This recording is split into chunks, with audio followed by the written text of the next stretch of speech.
भेजतानी नेवता भसोर दीदी सहित बोलायब की ना। भेजतानी नेवता भसोर दीदी सहित बोलायब की ना।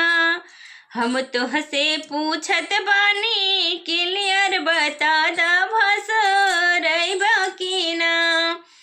हम तोहसे पूछत बानी क्लियर बता द भसोरब की ना।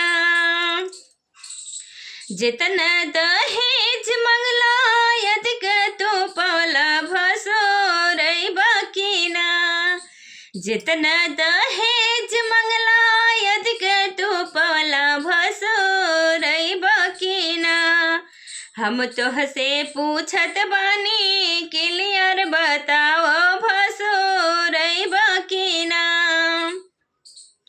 भेजतानी नेवता भसोर दीदी सहित बोलायब की ना। भेजतानी नेवता भसोर दीदी सहित बोलायब की ना।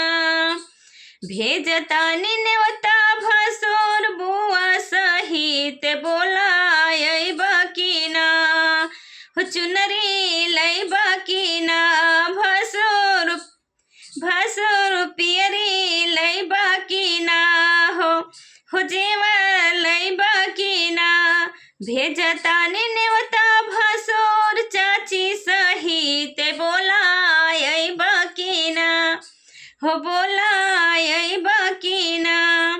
भेजतानी नेवता भसोर मम्मी सहित बोलायब की ना।